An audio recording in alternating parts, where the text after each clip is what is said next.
Welcome to the Athlete Insights Podcast, hosted by Yash Padhye, a podcast focused on letting athletes tell their journeys in their sport.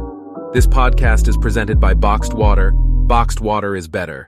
Welcome to another episode of the Athlete Insights podcast. Today I've got my guest, Coach Matt Houk, who's the head volleyball coach at Montana State University. So, Coach Houk, thanks for taking the time. I know you're just getting back from the new year. I know you guys are probably gonna hit the recruiting trail here soon. So, thanks for taking the time and chatting it up with me today. Yeah, thanks for having me. I appreciate it and looking forward to it. For sure. And so, I know, and I want to kind of talk about your journey. I know you started off as a baseball player. You played baseball growing up, so we'll kind of touch on kind of your early days in sport, and then I want to talk about your transition into coaching and how you got into coaching volleyball, and that realm. So, can you talk about kind of, speaking of those early days? Can you talk about kind of your earliest memory with playing sport and being involved with sport? Yeah, I got to grow up as a gym rat, kind of. Both my parents were high school coaches. My mom coached high school volleyball. My dad coached high school basketball and baseball. And from, I don't know, I remember being 3, 4, 5 years old and being drug along to the gym and, essentially being sat down in the corner and handed a ball and said, hey, entertain yourself for the next couple hours while, somebody had practice. And that was many of those first years. And so I just, grew up a lot in the gym or at the field with a ball in my hand, throwing it against the wall, shooting on an empty hoop. Obviously, hitting off of a tee when the, high school team was out in the field and, just stuff like that. And with both my parents being coaches, there was a lot of that kind of talk around the house, obviously, when I was growing up. So, my parents sitting around the kitchen table or in the living room talking about what was going on with their teams and how they were handling certain situations. And and I'm an only child, so I was kind of immersed in it. I was either out playing or I was, sitting there listening, kind of taking it in. So, it felt like sport was just a really big part of my life from my first memories. And did you know baseball was it right away or no? No. About when you figured out like baseball was your passion to pursue, or? Yeah, I got to play 3 sports in high school. So I played volleyball, basketball, and baseball in high school, and was reasonably talented at all 3 of them. And I actually ended up taking recruit visits for all 3 sports as I was struggling to kind of figure out which way I wanted to go. And as the recruiting journey kind of played out, it started to become a little bit more apparent that maybe baseball was my best option. Maybe I could play at the highest level baseball wise and, give myself the best chance to compete, and win some games and stuff like that. And so I end up, late kind of midway through my senior year, shifted my focus, to baseball, and that was what I was going to pursue. And, finished up kind of following that path to college. And I talked to, when I've interviewed athletes in the past, I've talked about, and I'm very interested. I played golf in high school, didn't get recruited, but I'm very interested to play in college. But I'm very interested in learning about their recruiting process. So I want to ask you about, you said like you felt like baseball was your best option to play at the next level. Can you talk about your recruiting process in high school and how that went on? You played at Milwaukee. About that process. Yeah, during those days, it was a lot of, receiving letters, and so it was a lot of coming home and checking the mailbox and seeing who you got a letter from and trying to decipher what was real and what was just kind of your typical, they sent this to 1,000 kids kind of thing, right? And so you rely on your high school coaches a lot to advocate for you and, try to figure out where it's going. And just as it was plugging along, it felt like, the baseball, the schools that were recruiting me from a baseball standpoint were a little bit higher level, were maybe having a little bit more success at the, in the league they were in or at the level they were playing. And it also felt like me, you've seen me, I'm 5'8", I'm, at the time in high school, I was 150 pounds or whatever, like I probably wasn't going to go out there and dominate the basketball court, but, the hope was that maybe my size and stature wouldn't be a limiting factor as much in baseball. And so I felt maybe like that was also, from that standpoint, going to give me my best chance. I could run, I could pick it pretty good. And so I thought, I could pursue it that way. But yeah, I like I said, I took the most visits baseball wise, but I took a basketball visit. I actually took a volleyball visit as well. I was just trying to see and feel it out and kind of, I wasn't sure. I really liked all three sports a lot, and I liked them for different reasons. And, in high school, I really enjoyed the change of season.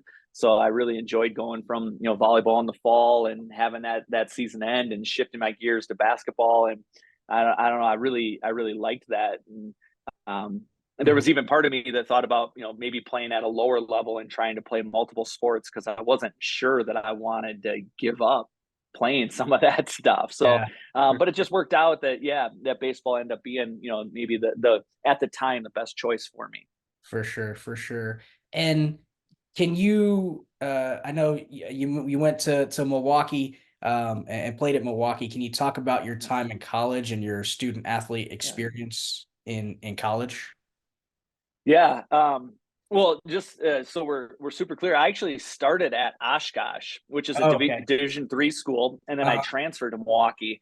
But Oshkosh at the time was quite good. They were winning national championships at the Division III level, and that's why I ended up pursuing that one. When they pursued me, what made me so interested is trying to win. But my time at Oshkosh was good. I played a lot. We had a lot of success. But it maybe wasn't a great fit for me. I don't think the way that they chose to go about coaching just didn't fit me really well. And I think this life is a lot about being authentic and trying to find your people. And it just didn't seem like those were my people at the time. And so I was lucky enough to have some people in my corner that helped me get aligned with Milwaukee, and Milwaukee ended up being a great fit for me.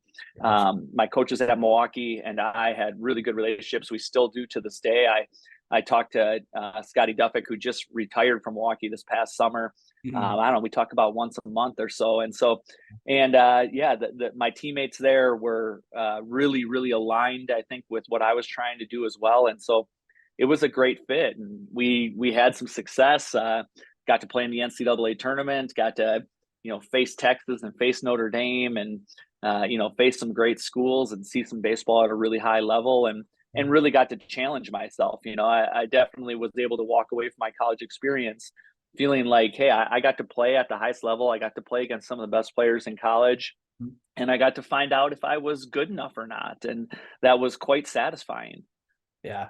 And it's like you said, you got a taste of being able to be at that highest level and play against the highest level of competition. And you talked about kind of playing in the NCAA tournament, playing against teams like Notre Dame. You mentioned that, and playing in those games. But if there's one thing, and we'll transition to volleyball, I promise. But yeah, no worries. If there's one thing from your collegiate baseball career or your baseball journey as a whole, one achievement or one moment that stands out to you, what would that be?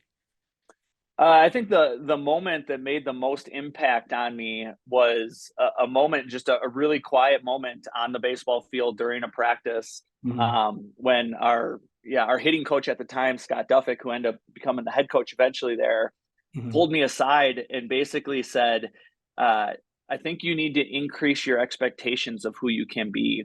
I think I had spent most of my baseball journey, I don't know, being fast and relying on my glove. And so it was, hey, hit it on the ground and run fast and don't try to do too much, get on first, steal second, never miss a ball on the field kind of thing. Yeah. And at some point he said, hey, you know what, you can hit doubles, you can hit home runs, you could increase what you believe you to be. And that was a really powerful moment for me in my collegiate experience. And it all of a sudden I think it was the first baseball coach I played for that saw me as something more and saw me as someone who could expand upon, who they were. And so, for instance, I hit one home run a season my first 3 years in college. And then I believe I hit 8 home runs my senior year. Yeah. And I didn't grow. I didn't get bigger. I didn't, nothing changed other than, just maybe a core belief that like, I wasn't what everyone had always said I was, and that I could be something. I could be something more, and I could increase again that level of expectation of who I could be. Yeah. And it was a real pivotal moment in my collegiate career, and I think it's obviously a moment that is held really strong for me in terms of who I want to be as a coach and how I want to help other people. But that Yeah. was bigger than any game I played in. It was bigger than any hit I got or play I made in the field. It was, that moment. Whatever, it's been 25 some years here since I played a college baseball game, and that moment at Hank Aaron Field on our practice field stands out to me still to this day. Yeah. Well, it's interesting. I mean, it's great how, one person, or whether it's a coach, whether it's an assistant coach, whoever it may be, if it instill that belief in you, how you can change. You said you hit one home run your first 3 years, then all of a sudden you went off and hit eight your Yeah. senior year. I mean, that's that core mindset and that belief shift, how that can impact Yeah. players and impact individuals in the team. So that's great to kind of hear that. And I love how you talked about how that's kind of how you approach your coaching style and want to coach and inspire your players and help and put belief in your players. And so using that point, I want to kind of transition into your coaching career and kind of touch on, like, what was the decision or that you made from transitioning from playing baseball to coaching volleyball? How did that happen? Was there a specific instance Yeah. after your baseball career or your college career ended, that you were like, let's transition to volleyball? How did that come about? Yeah, it was a happy accident. Okay. My eligibility finished at Milwaukee, but I wasn't in a position to graduate yet, so I had a few classes that I had to take, Mhm. and I ended up crossing paths with the women's volleyball coach at Milwaukee, and we had a pretty short conversation. Something to the extent of, "Hey, you were a pretty good high school volleyball player. We're looking for a kind of a student assistant to come in the gym and Mhm. jump high and hit hard and do whatever we kind of need you to do. And I heard you're going to be around school for another semester. Any chance that that's something you'd be interested in?" Uh-huh. And I remember the very first time we spoke, I was like, "Nah, I'm ready. I'm going to move on. I'm going to shift gears and finish my career and become whatever I become," kind of thing. And then I thought about it for a day or so, and I called her back and just like, "Hey, Kathy, is this still an opportunity for me?" And she said, "Yeah." And so I hopped in the gym with Milwaukee women's volleyball team.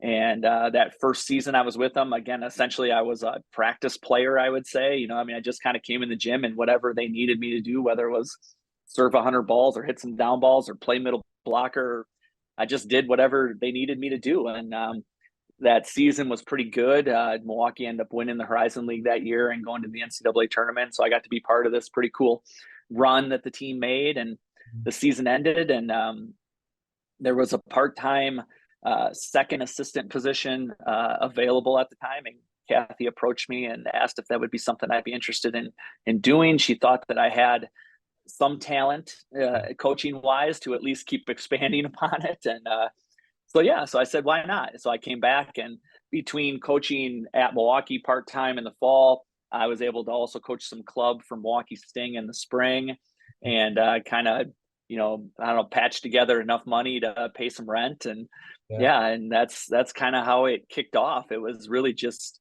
I don't know, right place, right time, crossing paths with the right person, and I guess being open to possibilities. Gotcha. And I know you've coached at a variety of stops. You said you were at Milwaukee, you went to Wisconsin, Green Bay. You were the head coach at South Dakota for a number of years. Then you went to the Big Ten at Minnesota. Now you're at Montana State. Out of all of those schools that you've coached at, like, I talked to you about your baseball career, kind of some memorable moments that you've had. Yeah. Can you speak on some of the memorable moments that you've had out of all of your coaching stops? Yeah.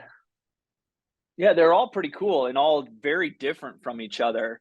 Mhm. Um, I think one of the parts of Milwaukee that stands out to me, well, first of all, working for Kathy Litzau as my first head coach, I think was one of the best things I could have had. And she was such Mhm. a great influence and great leader and wonderful human being. And she made it really apparent that you could do all things, right? You could be a great coach, you could be a great parent, you could be a great spouse, you could be a great friend. She really came at it from a standpoint of like, you don't have to give things up to be good at this, right? You just have to manage your time really well, and you got to set your priorities at different times of the year. And I thought that was really formative for me at that time.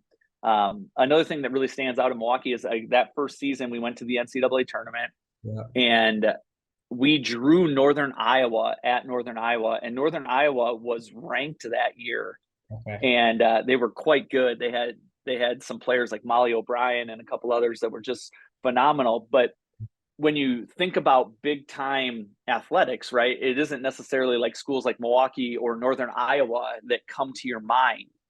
And so I think getting to see my very first season of volleyball and see a school like Northern Iowa compete at such a high level and be able to hang with, your traditional kind of blue blood schools, really kind of made me believe like, hey, you can go to a mid-major school, and if you do it right and you recruit well and you coach well and you get the right kids and you get the right atmosphere, there's no reason you can't have success at a really high level, even if your name isn't Nebraska or USC or Stanford or Texas, right? Like, you can still put something together here that competes on the national stage. And so that was a really important moment, I think, for me too, early in my college coaching career, to see a school that maybe wasn't your traditional power getting it done at such a high level. So yeah, really cool. And then, I spent a couple of years there and went to Green Bay, and Green Bay was in a rebuild at the time. And so I think what stands out to me there is, first of all, there was only one paid assistant. So it was the head coach and myself. And so you have to be a jack of all trades when you're in that position. You're not only an assistant coach, but you're also the director of operations, and you're the video person, and you're the camp director, and you're all of those things. You have to wear all those hats. And so it taught me so much about managing a program and what goes into it, and being able to, maybe juggle all these different things that go into a program. And, now, a lot of times you get to Minnesota, right, and you just do this one thing because you got a person for all these jobs. And, but at Green Bay, you had to do everything. And so that was really cool. And to be part of a rebuild, I think was great. My first year there, I think we started 0-11 my very first season. And there was part of me, I was, whatever I was, 25 years old at the time. And I was like, oh boy, what did I get myself into? And maybe I'm in over my head, or this isn't super enjoyable in this moment. And, luckily I had a head coach that I think was very mature and very much knew who she was and what she wanted to stand for. And she just stayed the course, and we stayed in there and kept training, and, never got too low and never got too high. And eventually, you get that first win, and then you click off a few more. And we end up having not a great season, but a reasonable season for a season that had a bunch of freshmen on the floor and some kids playing out of position. And so I think I learned a lot about patience that year, and a lot about, again, trusting the process and staying true to who you were. There was no time. Her name was Deb Kirch at the time, who was the head coach there. And I felt like there was no time during the beginning of that rebuild where Deb was like, we got to change course completely. This isn't working. I think she really believed in like, hey, this is going to be okay. We got the right kids. We're doing the right things. It's just going to take us a while. And we did. We eventually got there. And in my 3 seasons there, every year we got better. And so I got to see this little rebuild through, in terms of pumping that program back up. And so it was cool. And and then I'm 28 years old, and I get a call from the South Dakota athletic director, and he says something to the extent of like, "Hey, we're a Division II school that's transitioning to be Division I. We weren't a very good Division II volleyball program, and I'm looking for someone to come in here that can help us through this transition, and who, again, is going to bring lots of energy and maybe has some good recruiting ties. And but it's going to be hard at the beginning. We're going to take a program that wasn't necessarily doing great at D2, and all of a sudden we got to play Division I volleyball." And again, I was 28. I believe that season I was the youngest head coach in Division I volleyball. And I was probably a little in over my head. I'm not sure I really knew what I was doing yet. But it was a really cool opportunity. And so we jumped at it and went there, and took that program over. And the first 3 years were a little rocky. And the next 3 years got a lot better. But I had some great people around me. Had an assistant coach who's the head coach at South Dakota now, Leanne Williamson, who had played for me my last season coaching club at Milwaukee Sting. And so we had this cool little connection. And she was an awesome assistant and obviously has gone on to be a great head coach. But, I think at my years at South Dakota, I learned a lot about being authentic. I learned a lot about sticking, to what's true to you and not try to be somebody else. Cause I was pretty young. And so I think I was looking around the country and trying to figure out like, well, they're doing this over here and they're winning and they're doing this over here and they're winning. And I got to try to do all that stuff.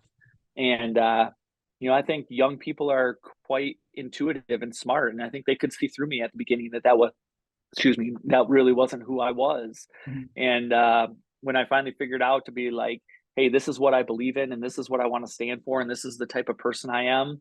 I think I grew a lot as a coach, in that second half of my time there at South Dakota. So, yeah, and I loved it. I really loved every minute of it at South Dakota. It was hard, and our facilities weren't great, and we didn't have much money, and all that kind of stuff. But it was really a fun time in my coaching career. Yeah, and then this random spring afternoon, I get a call from Hugh McCutcheon.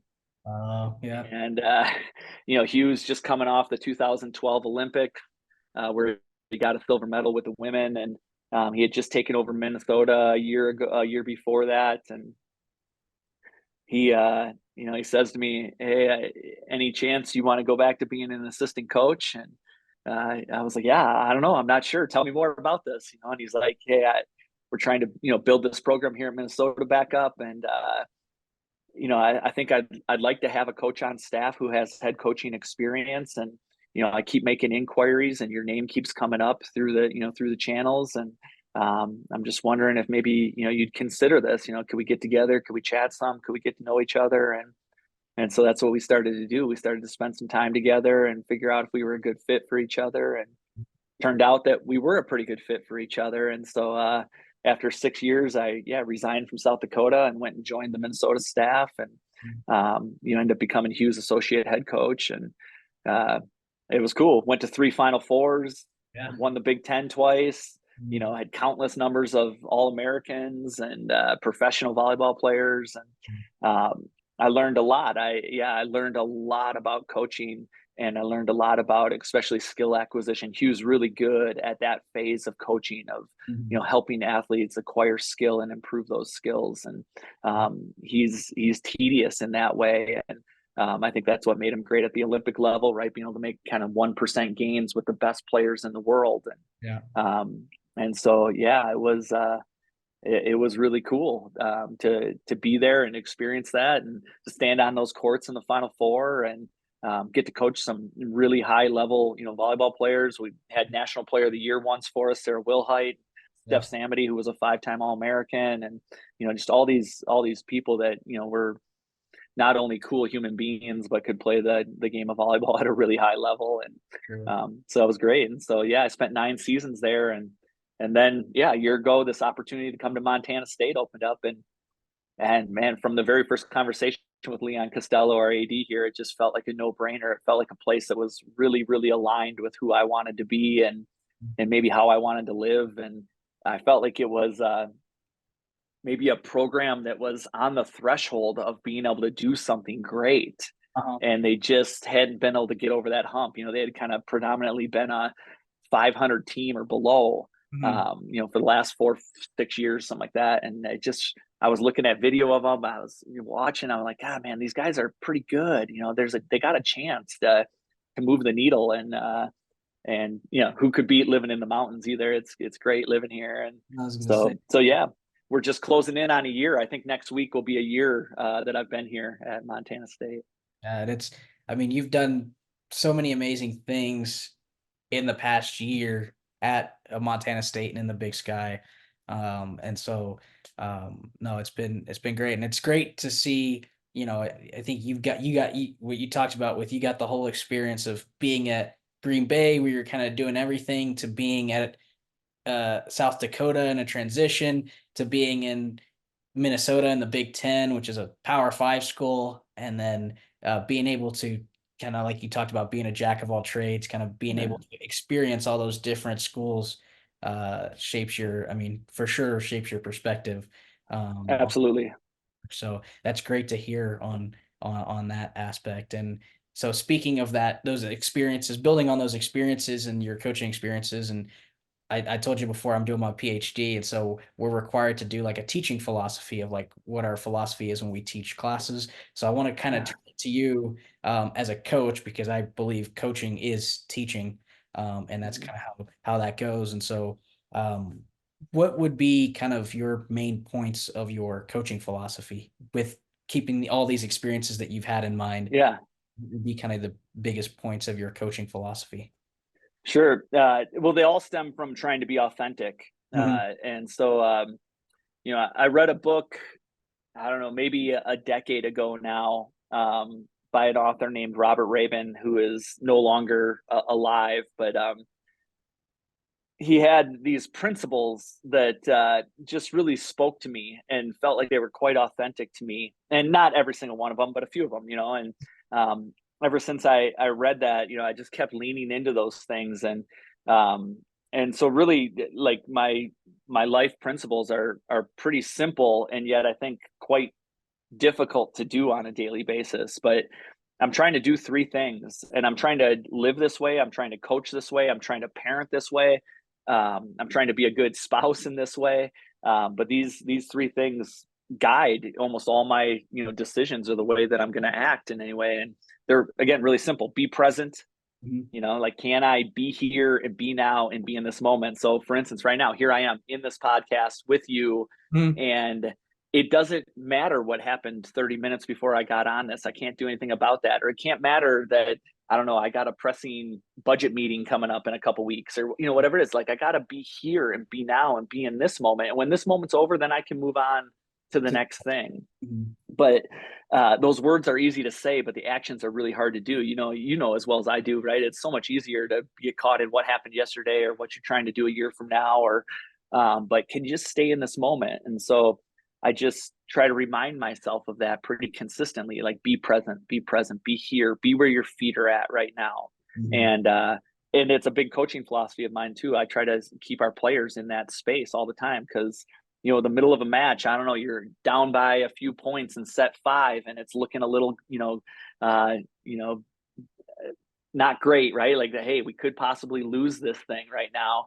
And you start getting caught up in the outcome, and you for sure aren't going to win that match then. But can you bring them back to the moment, right? Can you bring them back? Like, hey, here you are. It's 11-10. Here you are. Can you be in this moment right now? All that matters is this next ball that you're going to play. And then we're going to get rid of that one and move on to the next one. So be present, speak truthfully is number 2 for me.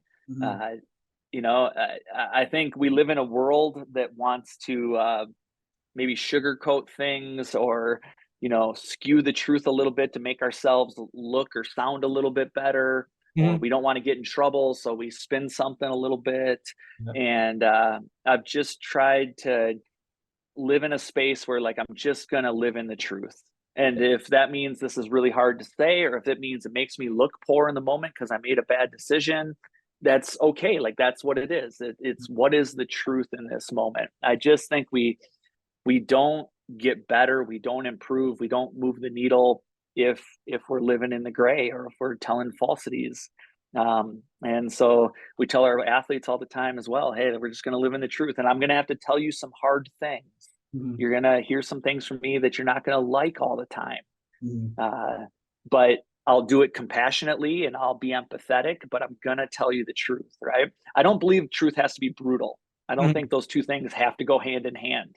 Gotcha. But can we just be honest? Hey, for instance, with an athlete, if she comes in, hey, why am I not playing, coach?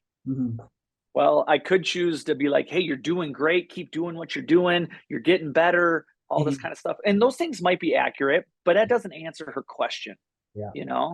Instead, I got to be like, hey, you're behind player X because of these 3 things.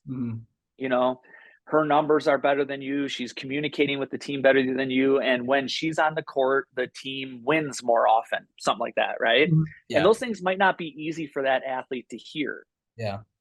but at least she walks out of the office going, okay, at least I understand where I stand, Mhm.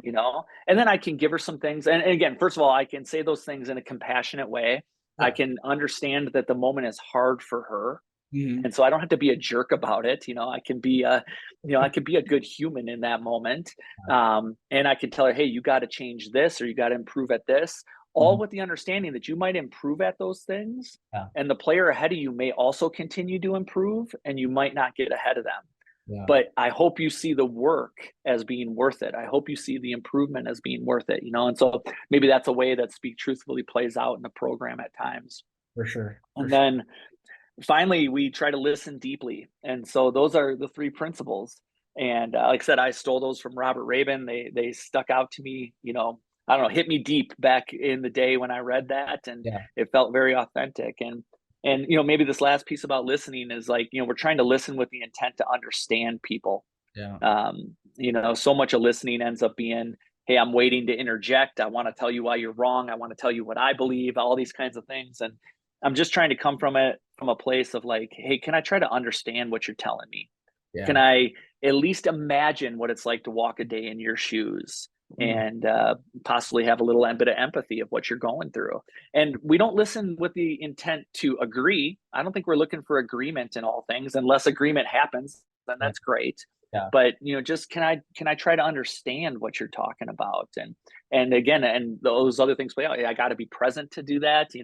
And when I do have a chance to speak or Mhm. rebuttal, like, okay, can I speak my truth then in that moment? So that's it. Those are the things. Those are the things that guide all of my daily actions. Yeah. And yeah, Yeah, and that's something that I mean, when you were talking through those points, I'm like, that's something that I have to constantly. It's great that you mentioned that, because it's like being present right now. Like, I'm doing my dissertation, I was coaching, yeah, I'm doing all these things, and I'm starting to think of the future jobs and yeah, everything. I'm like, you gotta be. When you said that, I'm like, yeah, I gotta yeah, stay where my feet are, right where I'm at right now, and not think about, because I think when you start thinking about future things or past things, worry yeah, and everything else starts to sit in, and then that's when things start to unravel. So I love how you said that, yeah, being in the present, being honest, speaking the truth. That's another big one that you mentioned. And then again, that's, I think the other thing too is I like,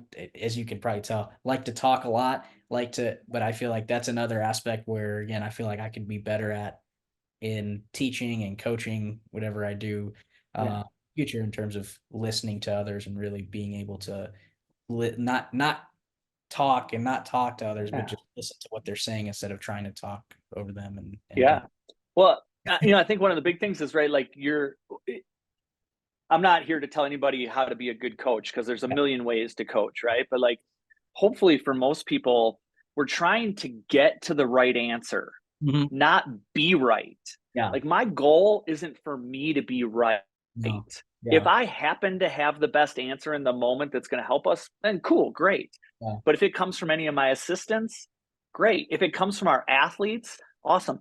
If it comes from the custodian down the hallway and I'm walking by him and he says something that, I don't know, turns something for me, Mhm. awesome. That's great that I got it. But the goal is just to get to the right answer. And Yeah. to get to the right answer, you got to choose to be a good listener, right? Yeah. You got Yeah. to choose to really engage in that activity. Mhm. And I think, unfortunately, so many coaches at times want to, right? They want to be at the top of the pyramid. They want to be the person, like, I'm the person with the answers. You listen to me. This is how we're going to do it. And this is the only way. And it's unfortunate. Like, we coach, I coach a team sport. I have lots of people around me. I Yeah. have lots of people around me who have really good ideas, who are great thinkers. Mhm. Plus, my athletes are actually the ones out there on the court. They're actually the ones doing the activity. Yeah. And so I better take what they say, because I'm not the one hitting the ball in the moment. I don't know what it feels like out there in the moment. Yeah. I'm an observer at the time, Yeah. and I'm here to guide. I'm here to, lead when necessary.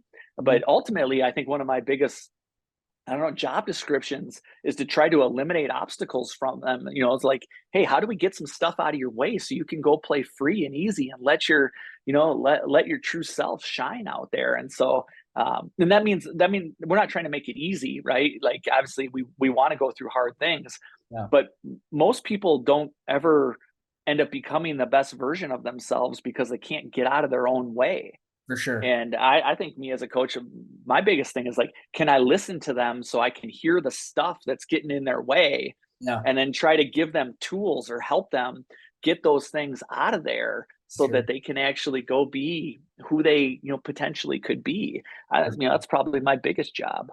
Yeah, no, and like I said, that's something that you mentioned, and I've experienced this through coaches I've had that I feel like potentially, and myself too. I saw that in myself this year coaching as well, something that I could improve on, not just coaching wise as well, but also in the classroom when I'm teaching and teaching students, just kind of understanding their perspective better and going through that process better. So Yeah. it's great to hear that. And so as we kind of wrap up the episode here, I always try to end my episode. The meaning behind or the reasoning behind me starting the podcast was to kind of help inspire the younger generation, high school youth players. And so wanted to kind of ask you in terms of, and I ask my athletes that I interview all the time is what kind of advice, if you were in a room full of young volleyball players or high school volleyball players, what advice would you, from your experiences and from what you've learned and your coaching,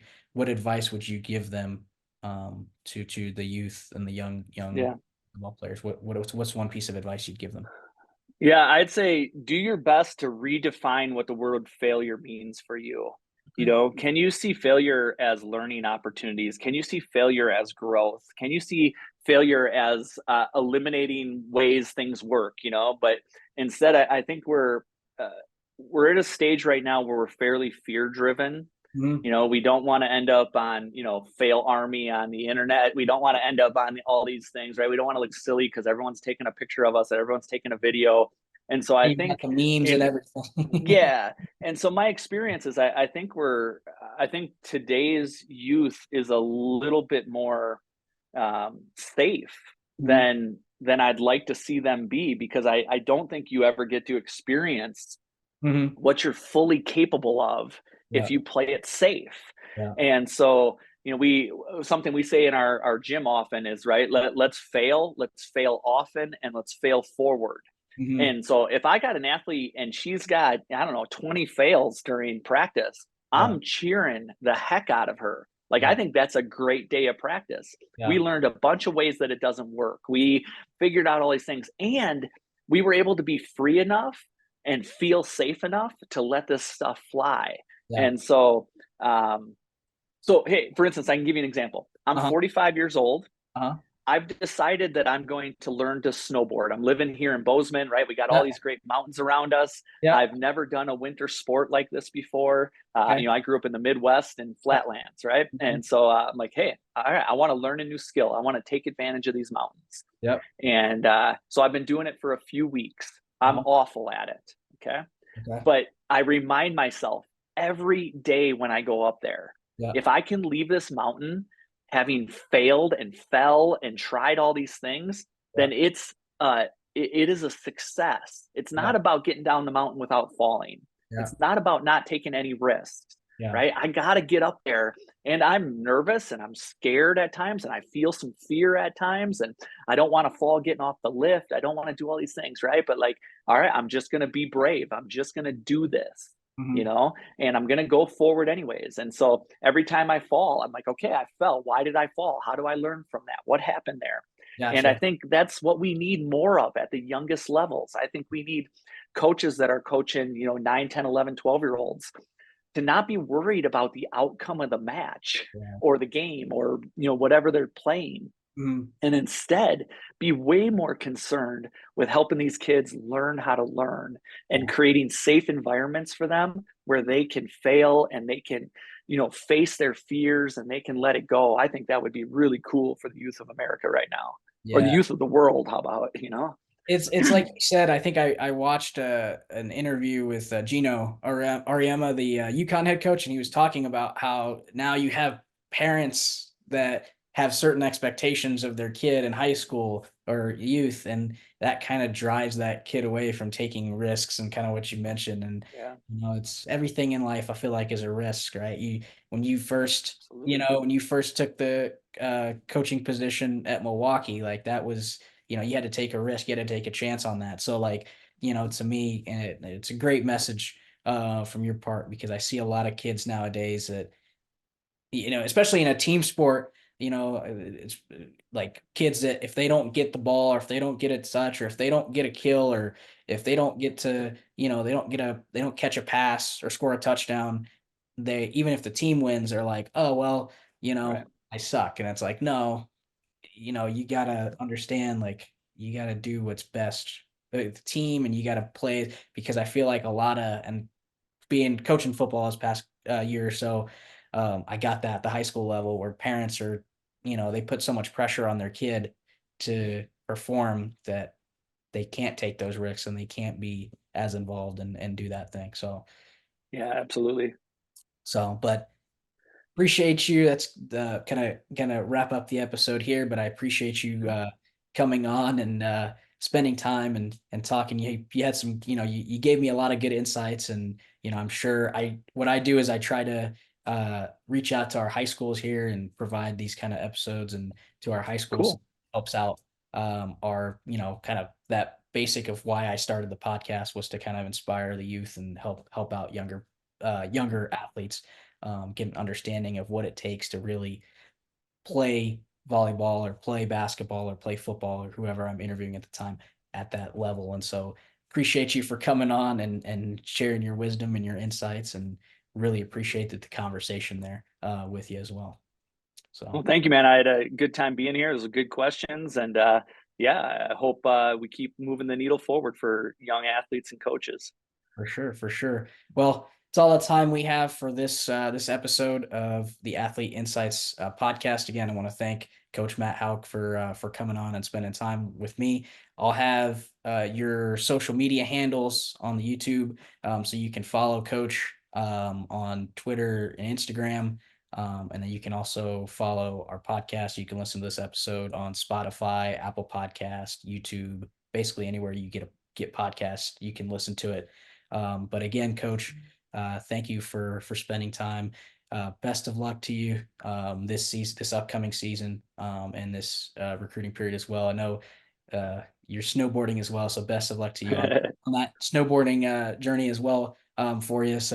But overall, thank you so much, and we'll see you next time.